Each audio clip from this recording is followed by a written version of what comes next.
გენერალური პროკურატურისა და სახელმწიფო უსაფრთხოების სამსახურის მიერ ერთობლივად ჩატარებული ოპერატიული და საგამოძიებო მოქმედებების შედეგად დაკავებულია სახელმწიფო უსაფრთხოების სამსახურის ყოფილი უფროსი გრიგოლ ლილუაშვილი.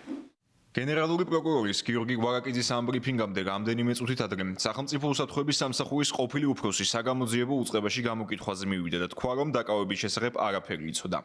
საქართველოს პროკურატურა გრიგოლ ლილუაშვილს 2021-2023 წლებში 4 სხვადასხვა ეპიზოდთან დაკავშირებით ედავება, რომელიც წინასწარი შეთანხმების ჯგუფის მიერ განსაკუთრებით დიდი ოდენობით ქთამის აღებას, გულისხმობს და ბრალის დამტკიცების შემთხვევაში ითვალისწინებს პატიმრობას 11-დან 15 წლამდე ვადით.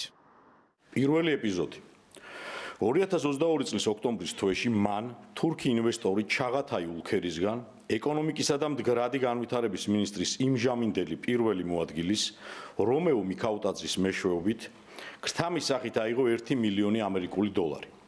რათა მას ლობირება გაეწია ქარის ელექტროსადგურების მშენებლობასთან დაკავშირებულ ურთიერთთანამშრომლობის მემორანდუმის გაფორმებისათვის. მეორე ეპიზოდი 2022 წლის თებერვლის თვეში ამ შემთხვევაშიც რომეო მიქაუტაძის მეშვეობით კომპანია ექსპრეს სერვისი 2008-ის დამფუძნებელ გიორგი ხაჟალიას გაზიფიკაციის ტენდერებში დახმარების სანაცვლოდ მოსთხოვა და გამოართვა 1,500,000 ლარი.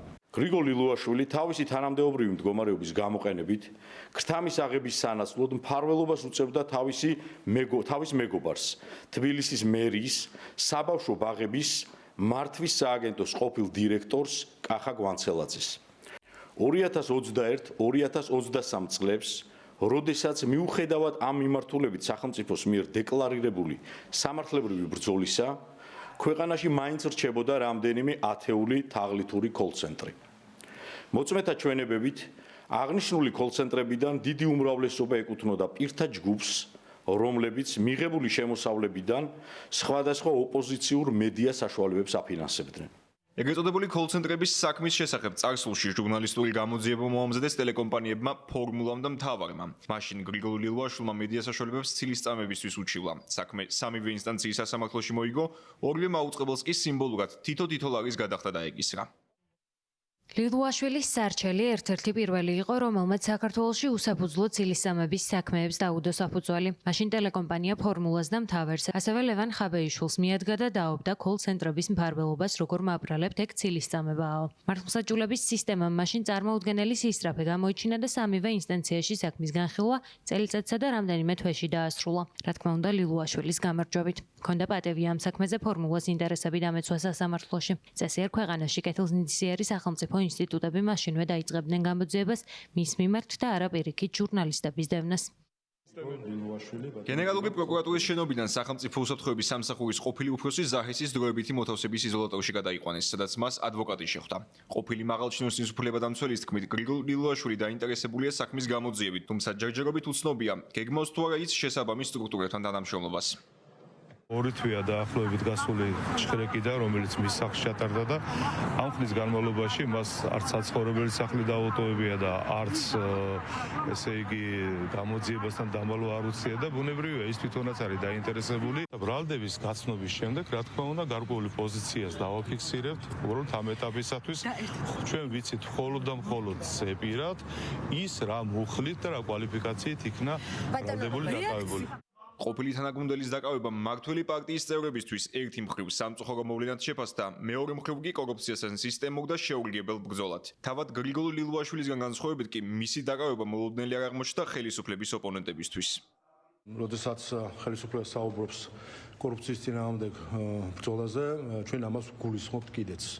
ასე რომ სამართალდამცავი უწყებები მოწადინებული არიან, რომ მომართულიანიან იმისკენ, რომ ამ მხრივ პოლიტიკურ თუ სხვა თანამდებობრივ საკითხებზე მნიშვნელობა არ ქონდეს. ასე რომ ხედავთ პროკურატურა, შინაგანსაკუთრების სამინისტრო, სახელმწიფო უსაფრთხოების სამსახური არიან ძალიან აქტიურად მოქმედებენ ძალიან აქტიურად იმისთვის, რომ გამოვლინდეს ყველა შესაძლო კორუფციული ფაქტი.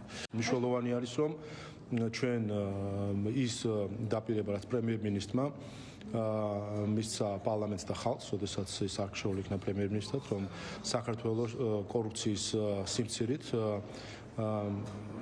საუკეთესო სამეულში შევა ევროპის, სწორედ ეს დაპირების ნაწილი არის ის, რომ კონდეს რაც შეიძლება აქტიური გამოვლინა მათ შორის კორუფციულ შემთხვევებში. ეს არავითარ შემთხვევაში არ არის კავშირში, არავითარ კორუფციასთან, ბრძოლასთან, იმიტომ რომ თუ ჩვენ კორუფციასთან ბრძოლაზე ვსაუბრობთ, მაშინ სად არის კობახიძე კალაძის კლანის პასუხისმგებლობა ამ ვითარებაში და არ მითხრათ ახლა რომ ეს ადამიანები ფულს იპარავდნენ ისე რომ ივანიშვილი არ იყო საქმის კურსში და არავინ არ იყო საქმის კურსში. რა თქმა უნდა, საქმის კურსში იყო ყველა ვინც საჭიროა აქედან გამომდინარე მართლაც არასერიოზული არის და ღიმილის მომგვრელია ეს პროცესები, იმიტომ რომ მაშინ, როდესაც ვხედავთ კლანურ გადანაწილებებს და ბრძოლებს და ვხედავთ ხალხისგან მოპარული ფულის გადანაწილებას ჩვენს ქვეყანაში, მაშინ, როდესაც ჩვენს მოსახლეობას ესე ძალიან უჭერს. სახელმწიფო უსაფრთხოების სამსახური, პრემიერ-მინისტრი, ორჯერ პრემიერ-მინისტრი, სხვადასხვა მინისტრები, მინისტრის მოადგილეები, სრულიად ქართული ოცნება ყოფილა წლების განმავლობაში კორუფციაში ჩაფლული. მაგრამ პოლიტიკური პასუხისმგებლობა სად არის პირველ რიგში? სამართლებრივი ცალკეა, რასაც ობიექტური გამოძიება ჭირდება, პოლიტიკური პასუხისმგებლობა სად არის და ნახეთ, 1 წლის უკან, 2 წლის უკან, 3 წლის უკან როგორ ხოტბას ასხამდნენ ამ ადამიანებს თითოეულს და როგორ ქვეყნის გადამრჩენებს უწოდებდნენ, რომლებიც დღეს საუბრობენ, თურმე ესენი ყოფილან კორუმპირებულები, კორუფციასთან დაკავშირებით ოპოზიციური პარტიები ჩვენ არაერთხელ საუბრობდით, რასაც კატეგორიულად უარყოფენ, მაგრამ გამოდის რომ თურმე ქართული ოცნება ხელისუფლებაში ბოლო 1 წელიწადია და ისინი სად იყვნენ მაშინ? აი ამაზე არის საუბარი. სახელმწიფო უსაფრთხოების სამსახურის თანამდებობა გრიგოლ დილუაშვილმა მიმდინარე წლის 2 აპრილს დატოვა. მაშინ გადაწყვეტილება საკადრო ცვლილებებით აიხსნა და ითქვა, რომ მას რეგიონული განვითარების მინისტრად დანიშნავდნენ, თუმცა 2 დღეში ეს გადაწყვეტილებაც შეიცვალა.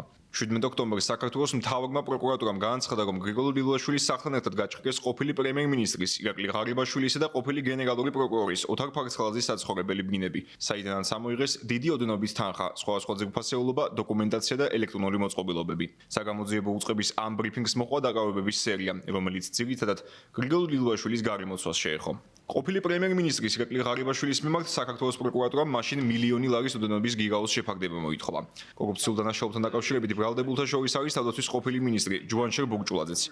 მაღალჩინოსნების დაკავებებისა და მათთან დაკავშირებული პირების მიმართ საგამოძიებო პროცედურების მიმდინარეობის პარალელურად ხელისუფლება აცხადებს, რომ როდესაც საუბარია მასშტაბურ კორუფციაზე, არ ექნება მნიშვნელობა არც გვარს, არც სახელს და არც პოზიციას.